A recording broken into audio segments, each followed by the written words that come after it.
Hi, everybody. I'd like to tell you a story this morning about an ex-client of mine called Michael.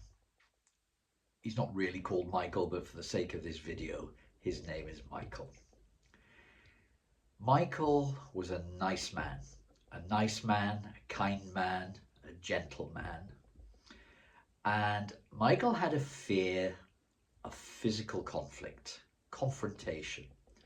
He actually didn't like people with loud voices or who spoke in an aggressive tone, even if that aggressive nature or aggressive words, even if they weren't directed towards him, he moved away from loudness, aggression, antagonism, conflict, confrontation. And he didn't like this. He felt weak and vulnerable because of this feeling. And he loved the personal growth industry.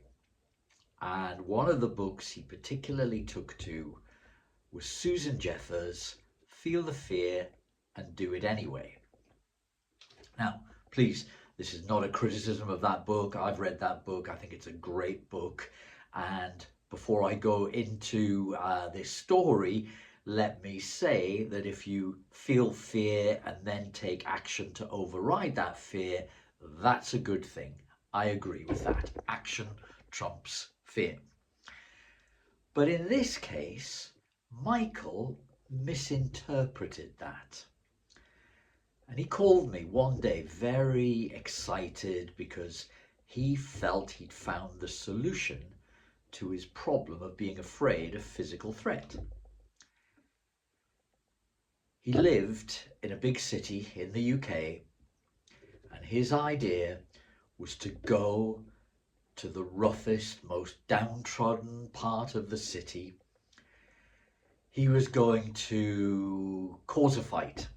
He was going to go in amongst criminals, thugs, the underworld, whatever you would want to call it, and he was going to cause a fight and get beaten up. This was his plan. And some of you may laugh, and Lord love him, I can't help but laugh at the thought of thinking this would be a cure.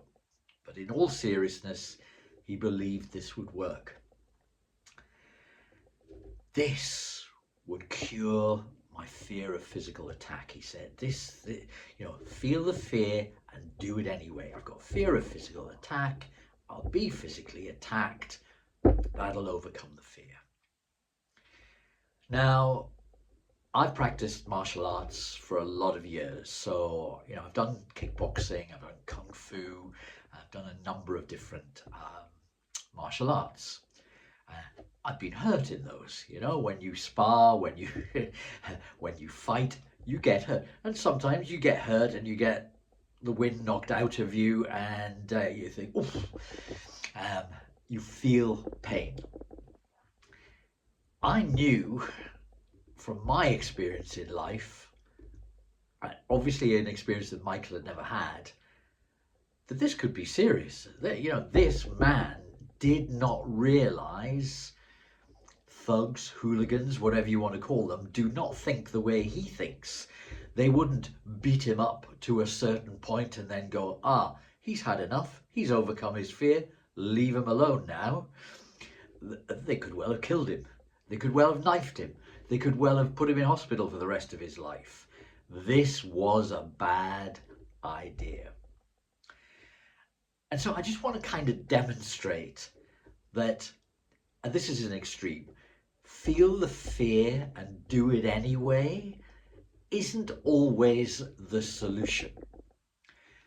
Because many of my clients have had different sorts of fears and they felt the fear, done it anyway, but not overcome their problem. Still felt the pressure of fear, still felt the fear still there.